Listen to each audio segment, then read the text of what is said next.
Next speaker is, we have with us Dr. Vishwambharan from NIT Trichy. She did her PhD from NIT Trivandrum, and her prior roles include KCSD Postdoctoral Fellow at NIT Calicut, Marie Curie Fellow, University of Paris, France, Visiting Scientist, Brown University, USA, Marie Curie Fellow, University of Paris, Short-Term Project Fellow, National Taiwan University, Fundier Postdoctoral Fellow, Kanagawa University, Japan. And she had successfully completed several research projects supported by both Indian and international organizations, include ESD Serve Project, NIT Trichy Startup Grant, Postdoctoral Research Fellowships, European Union Project, and European Union Fellowships. With this brief introduction, I invite Dr. Vishwambharan for her talk. Over to you, ma'am. For the introduction, and I would like to thank the organizing team for giving me the opportunity to showcase my preliminary work on amino acid. We are nascent in this field. We just started like 2 years back, and we are slowly growing up to build the functional molecules for therapeutics. So you can see here, this is our just building. The science block, chemistry, both chemistry is in this side and the physics is this side. It's a beautiful place. Trichy is also one among the beautiful place in and around Tamil Nadu. Lot of history over there. You might have seen about that movie Punyan Selvan. The whole movie is shot in and around of Tamil Nadu, rich culture.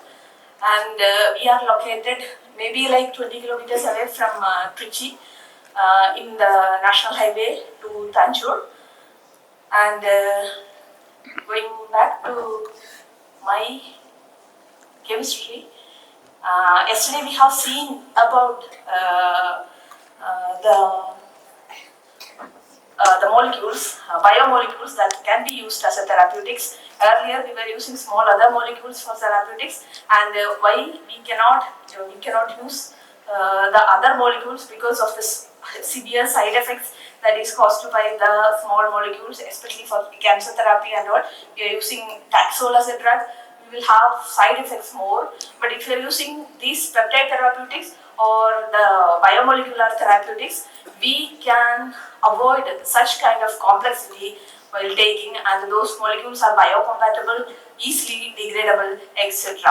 And mostly peptide therapeutics, coming to the peptide therapeutics, these kind of molecules are acting as hormones for growth factors or neurotransmitters, etc.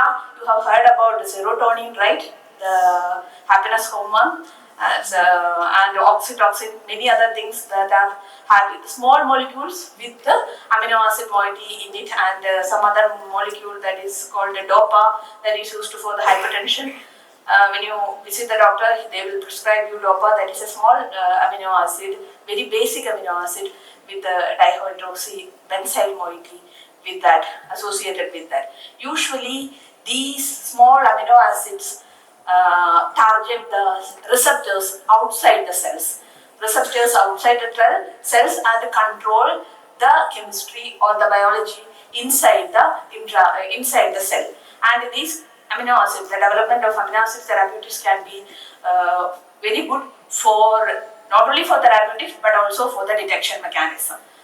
If we appropriately tune with a fluorophore or a chromophore, we can detect many other defects in our body.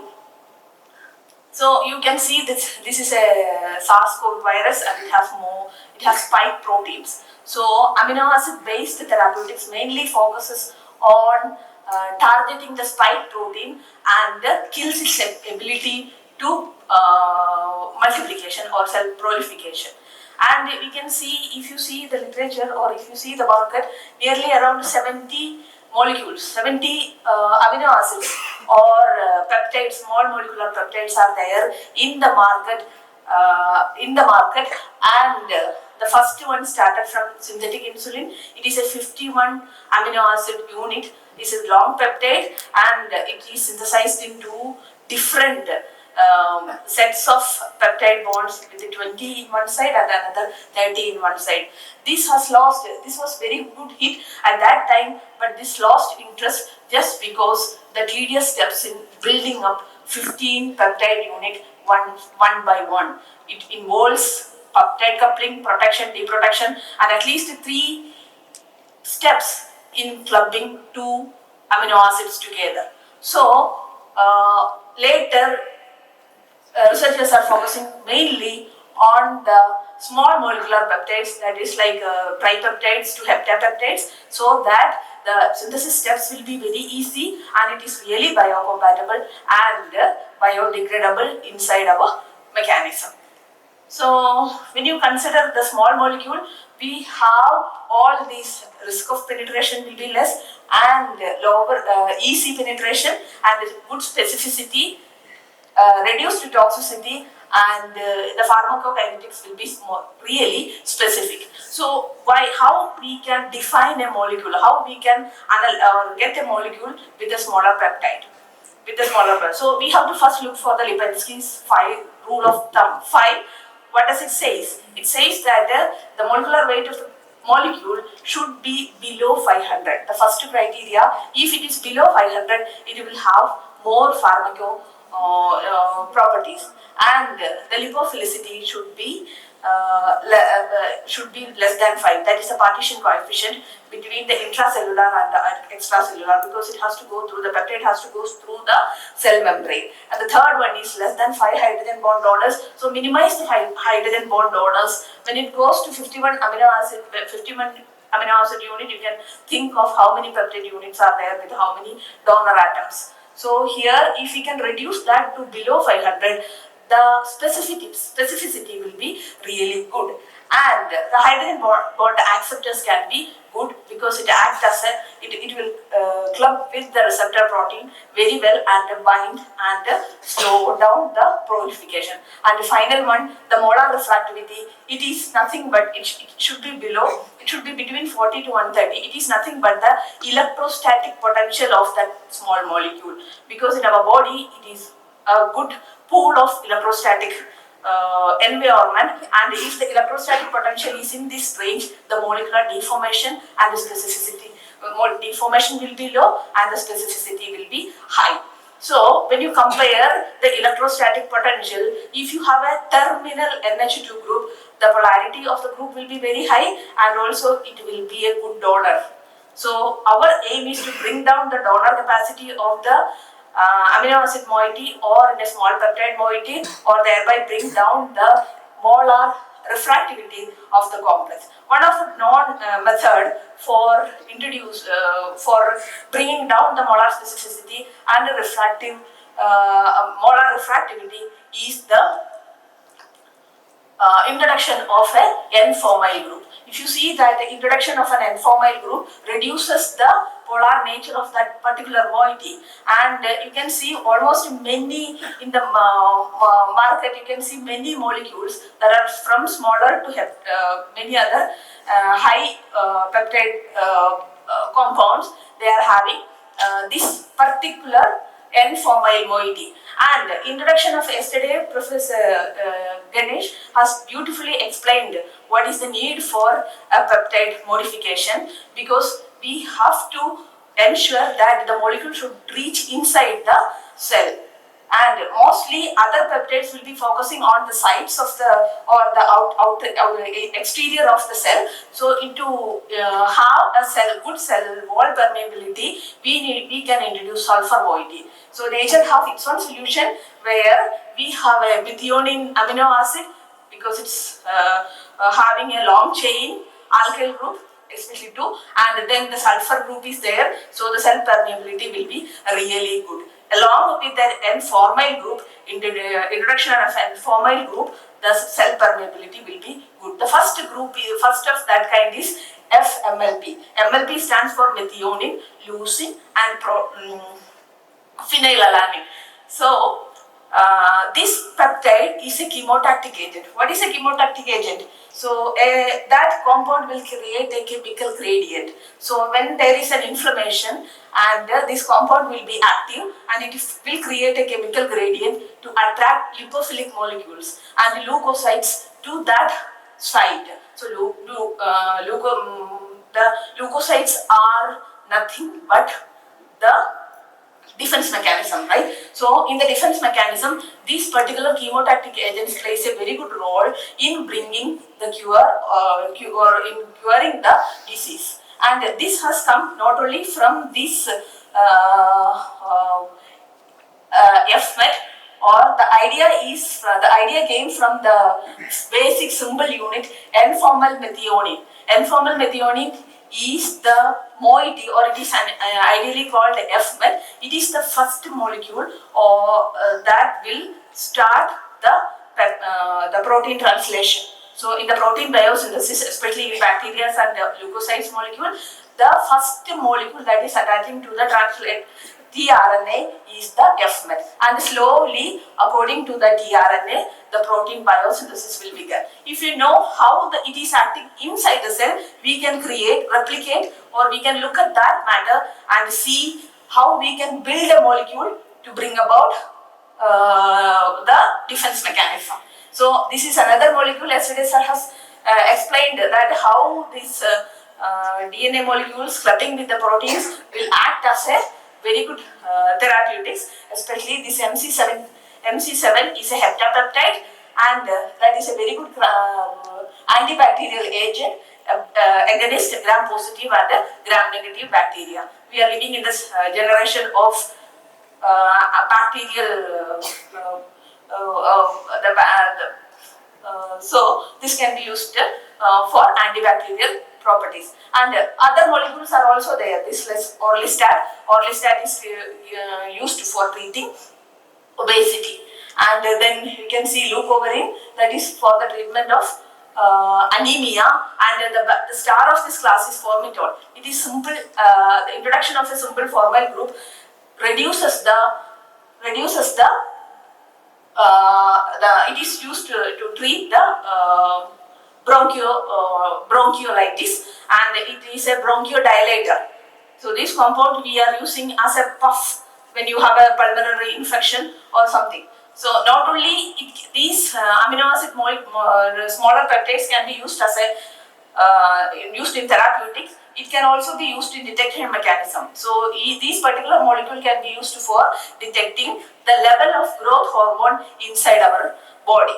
So our interest lies in synthesizing the formyl group, or introducing the formyl group very beginning of the amino acid synthesis, or in the small peptide molecules. And if you see that, and also the introduction of formyl moiety should be in a mild condition, so that we can mimic the biological synthesis. And so we can see that we have taken simple protected amino acid, and we have used this keto acid as the formyl source, and the byproduct is only water and the carbon dioxide. The only defect for this synthesis is that this reaction works in DMSO, and we can run this reaction in water also. It takes longer time, and the isolation of the amino acid amide is really difficult. And the introduction of the formyl group is good, and you can see that once after synthesizing, these amide groups are axially chiral. It has two orientation, either to this direction or to this direction, and it is dynamic. And you can, in the NMR spectra, you can see two peaks corresponding to that formyl group, and it is dynamic. If you do any other reaction, one conformer will change into another conformer. How we finalize this conformer? By doing variable temperature NMR and all. If you look at the literature regarding the synthesis of introduction of formyl group, we can see all are starting from the formylating agents, and mostly these formylating agents are used formic acid derivatives, and it can be used in presence of acid or basic intermediates. The challenges is that either we have to use the higher temperature or using expensive or unstable reagent. And one major problem is the use of acid by the basic reagents. Whenever we are using acid and base reagents, we can see that in amino acid there is a chiral center and that is near to a carbonyl group that is enolizable. That means that these positions can undergo racemization. So racemization, if it is going to a complete racemization, it is good because synthesizing racemic amino acid is really difficult and getting to the other enantiomer is highly difficult. So it is not going to a complete racemization or into another compound, but it stops in between, so we will lose the property. So in our compound we are not using any acidic condition or a basic condition, simple mild condition for getting the N-formal amino acids. And earlier these beta keto esters or beta keto acids are used as a formal equivalent either photolytically or electrochemically. The recent report is from the an electrochemical approach for constructing N-formal amines, aryl amines, and it did not work with the aliphatic amines. Aliphatic amines were undergoing hydrolysis, and you can see that this is a formal equivalent. It can be a radical equivalent or it can be a positive charged acyl cation intermediate. So we thought of using this acyl equivalent for introduction of formal group into the amino acid. We have done a series of optimization. Either it will go for complete hydrolysis of the side chain. Why we are interested in aliphatic side chain, that we will discuss later. And this either if you change if there is a slight change in the condition, the problem is the cleavage of this group, protecting group, and water. Whenever the reaction is in water, then again that problem is we are experiencing the same problem as hydrolysis. And you know that this if it is R is equal to X, that is called a formal that will introduce formal group. If R is equal to any other group, we can introduce the acyl groups at the amino acid N-Terminus. And this is going via an oxidative pathway, slight oxidative pathway, and the reaction is good. It does not depend upon the atmosphere. It can be run open. You can just keep open the flask and run it for half an hour to see no racemization, nothing is happening. So to conclude the mechanism, we have done a series of experiments where whether it is going through a radical pathway or a cationic pathway or an anionic pathway. So the best candidate for that is tempo. It is a radical. It can quench any other radical that is formed during the reaction, and when we have done with tempo, the yield has considerably reduced. But we are not satisfied after observing the mass spectra because we couldn't isolate any or identify any of the intermediate happening in the reaction. So we tried with BHT and we could trap the hydroxyl radical as an intermediate from the reaction. So it proves that the reaction is going through a radical mechanism. And to see the effect of acids and bases in this reaction, we saw that the yield is just reducing and it is taking long time. Yield is just reducing because we have run the reaction only in 1 hour. But whenever you are using acids and bases, the reaction is happening in long hours, like maybe 24 hours or in 36 hours, like that. And to see why there is a keto acid, why do you need to have an acid if it is going through a radical pathway, whether the acyl radical is forming with the decarboxylation. For that we have done several other experiments, whether it is going through an imine formation to see whether the imine formation is faster or not. We have done it with formaldehyde. The imine formation we did not see the formation of the product as well as the static material was intact. And also we tried with the oxalic acid, the reaction was intact, that static material we have isolated completely. And when we have done with the other acids, whether the reaction can be extended for the functionalization of amino acid, alkyl functionalization of amino acid, because alkylating an amino acid will be very difficult because always it goes to quaternization and the sweeter ions will be forming and we cannot isolate it from water. So we tried with the simple acids, it didn't work. So we presume that there is a donor-acceptor bonding that stabilizes the intermediate. So in this case of amino acid, you can see that there is an acceptor system, the keto system, and the donor system, the acid system.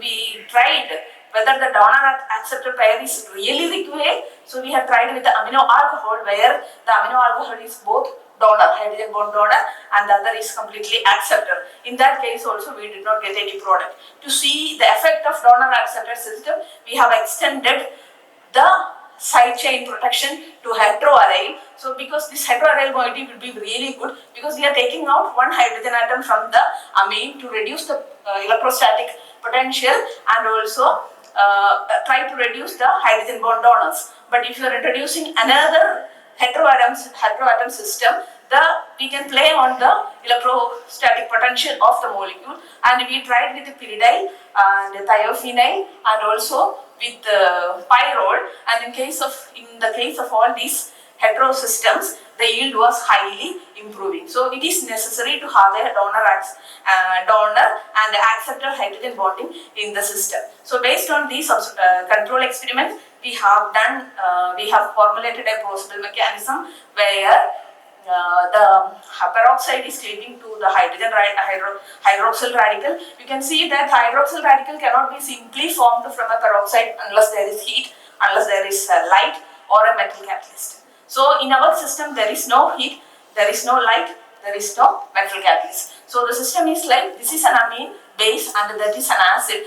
That is, the interaction between those two will be exothermic. So the reaction will get slightly heated up and slowly releases the hydroxyl group from hydrogen peroxide. If you are using hydrogen peroxide or if you are using TPHP, this will be forming the tertiary butyl radical, tertiary butyl oxyradical.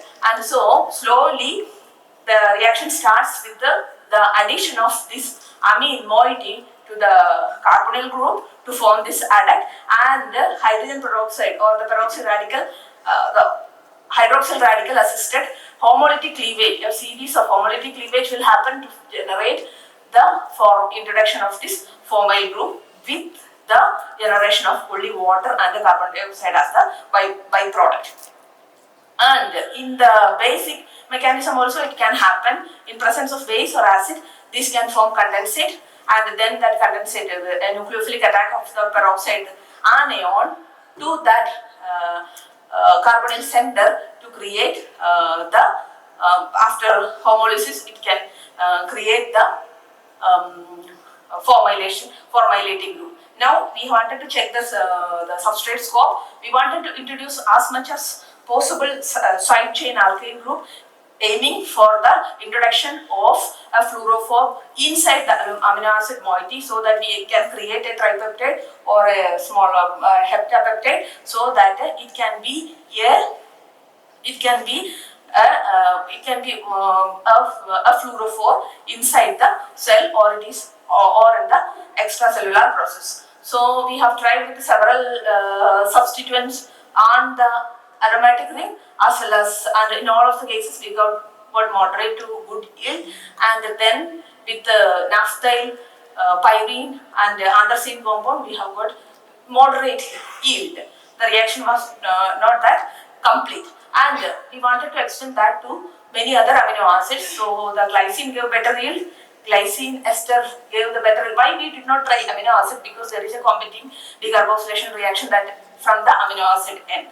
So that is why we have to always protect the amino acid to ester. And we can see here that it works with the glycine and almost other 4 amino acids we have tried with phenylalanine, valine and tryptophan. Tryptophan, to our dismay, tryptophan gave little lower yield. That was kind of shocking for us, because any other pathway is acting, we don't know. And then with the serine also it is. That means that OH is not affecting the reaction. So we can see that leucine, substituted compound, leucine gave 83% yield, and this a direct moiety at the orlistat drug. So we can do this thing in the late stage also, formylation at the late stage also. And in methionine, this is nothing but the F-meth equivalent, right? Protein biosynthesis initiator. If you wanted to synthesize a protein, you first synthesize this F-meth equivalent and create as much as options you have with the tripeptide or further few peptides, and you can create chemotactic agents. So this here, it can be directly hydrolyzed to get the F met equivalent. There is a problem that there is a benzyl group and we need to hydrolyze that benzyl group to get the F met equivalent. Otherwise, in the later state, we need to hydrolyze that benzyl equivalent. So, our next attention is to indolyl protection. Why? Because indols are very good compounds that forms radical adduct, and that is how it is acting in most of these indolyl alkaloids are having functional therapeutic application just because it is forming a radical adduct. So if our body is having so many radicals, it will be it will not be good because it is cancerous. So if you are using these kind of compounds with the indole moiety appended on it, it can form radical adduct, and our body is not prone to will not be prone to cancerous species. So we have created a library by substituting at the N position, aromatic position, and at the second position. But to our dismay, the second position did not work because of the steric consent. I said you earlier, this amide is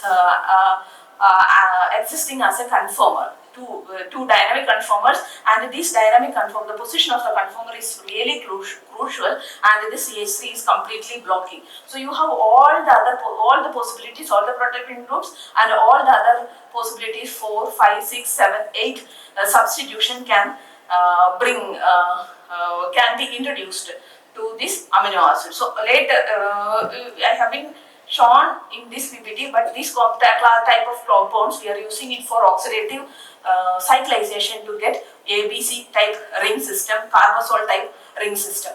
And finally, we wanted to, I have already mentioned, finally we wanted to bring about the heterocyclic system. So the heterocyclic systems were included. As I said earlier, the heterocyclic systems gave very good yield because of the extra hydrogen donating or accepting nitrogen or heteroatom in the heterocyclic system. So it worked with the aryl system but with a lesser yield, and we just tried with whether it is special with the amino acid, whether this carbonyl group, carboxylate group has any role. It has not that much role if it is on the same position or any other molecule.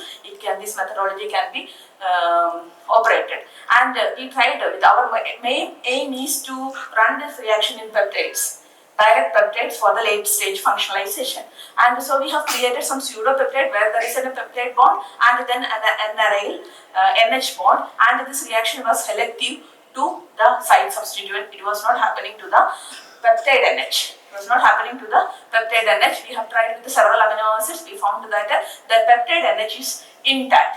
So the problem with this chemistry is that we have a alkyl substituent. If we wanted to have a met equivalent or any other equivalent related to met, we should not have a benzylic substitution. So we wanted to try this reaction directly on amino acids. Okay. Before that, anyway we have this much compound. We wanted to synthesize the FMLP. I have already told that FMLP is a chemotactic agent, and we have through a series of coupling and non-coupling reactions, we have synthesized this FMLP in our lab with overall yield of 76% yield. And we wanted to try this reaction in amino acid directly. There is a slight modification. H2O2 did not work. We had to add DBHP and the Na2O sodium acetate because the amino acid esters occurs as hydrochloride. We have to neutralize that hydrochloride with the equal amount of sodium acetate so that we can get all the hydroxylation in the amino acid. We don't need to protect at all. And this chemistry has been extended for the dipeptides. Dipeptides also gave in a very good yield, and we tried for the tripeptides. So in all the cases you can see that an amide NH is not active, only the site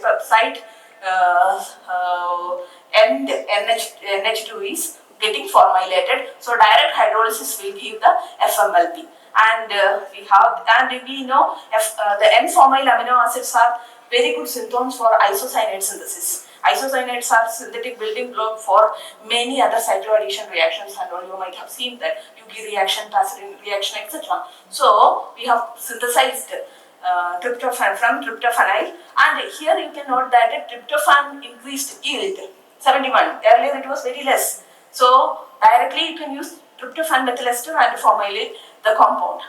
And our interest lies in synthesizing organometallic bioconjugate, because organometallic bioconjugates with amino acids it can increase the spectrum of electrochemical sensing. So we wanted to introduce ferrocenyl moiety, and all these ferrocenyl moiety gave introduction of ferrocenyl moiety from ferrocinaldehyde to the amino acid, and then it gave the formulated compounds in very good yield, and those were nice crystals, and we have just tested the electrochemical properties and the spectral properties. Electrochemical properties, these are stable under several cycles, and it is the redox potentials lie in the range of ferrocene, so it can be used as a electrochemical in electrochemical reaction as a chiral catalyst, because you have a chiral moiety in there and a ferrocinyl redox active ferrocinyl moiety inside the chiral catalyst, and the absorption and fluorescence spectrum did not give much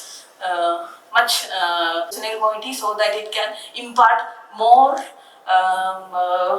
blocking of the space, so that we can use these kind of compounds, peptides and dipeptides or tripeptides, for the electrocatalytic reaction. And we have also synthesized ferrocinyl MLP. The introduction of ferrocinyl and ruthenium, ruthinosine, will increase the cell permeability.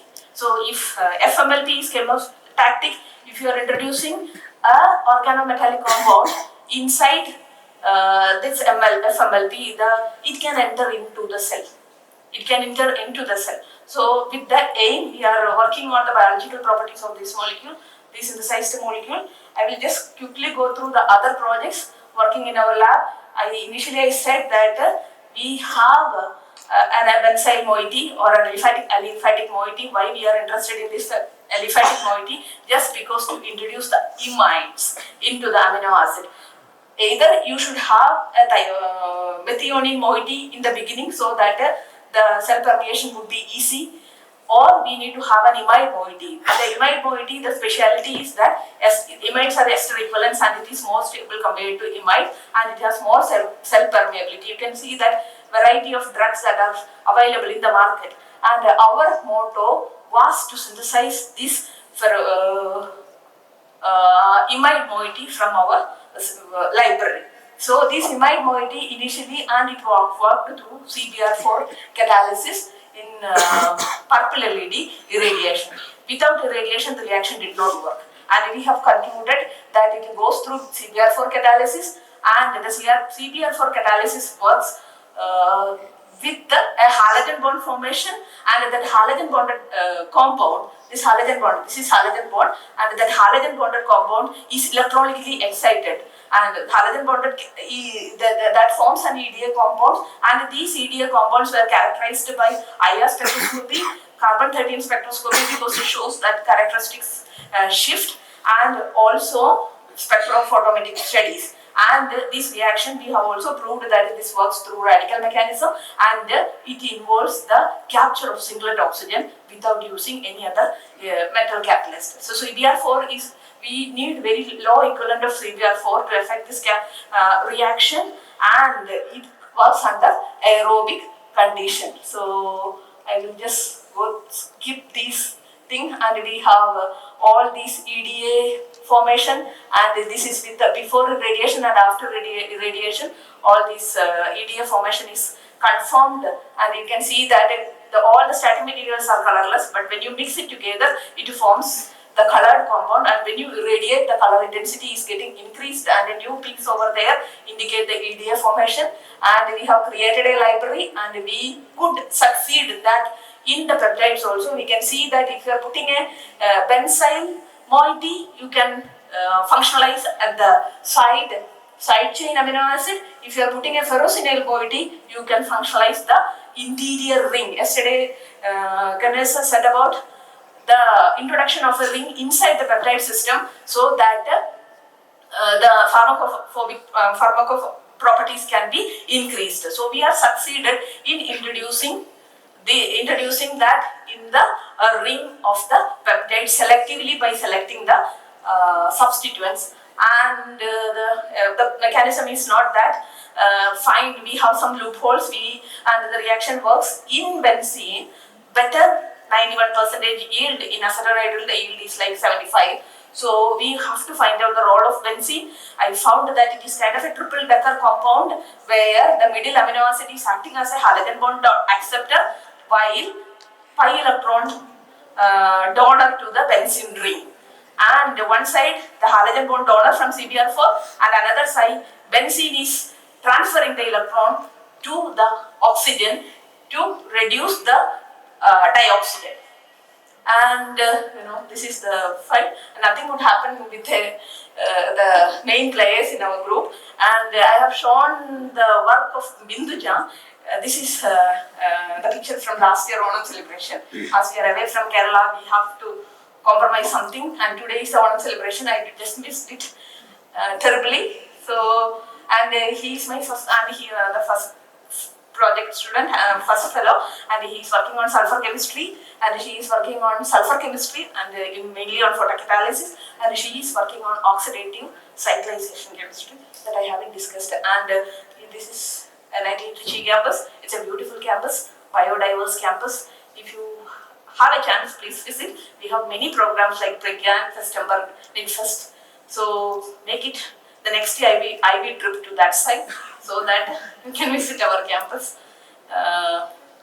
Okay, finally I would like to thank the funding agency, and I am here to answer some questions. Thank you, ma'am. Now it's your opportunity to come up with some nice questions. Thank you for the nice talk. See, I have seen in one place the formulation using electrochemistry.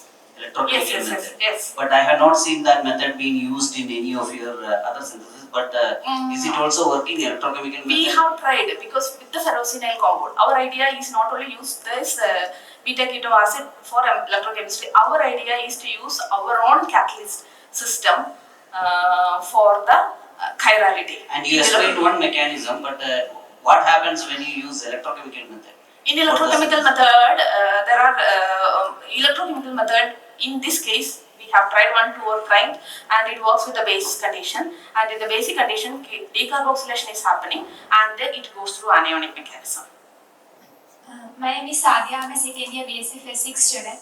While you were talking about a radical quenching experiment, and you said about a term that tempo. Tempo is a chemical compound, tetramethyl pyrrolidine an oxide, and that is a stable radical. You can store at the fridge for a long time, but it is a stable radical. And so it is basically a radical. It is a radical, and whenever there is an additional radical, it forms radical attachment. Okay, thank you. And when the reaction goes through a radical mechanism, we can just introduce tempo in it, so that whatever be the radical that will be quenched, that is inside the reaction, will be quenched by tempo. Okay. Also, a term called meteosis. Is it a group? Methionine. Yeah, it's methionine. Metosis or something like that. F-met. Moieties. Moieties. Sorry. Moieties means there will be a big group and a part of it. Basically, it's a part of A big molecule. Okay, thank you. Thank you. Okay, in that case, let us thank Dr. Vishwambharan. Nice talk.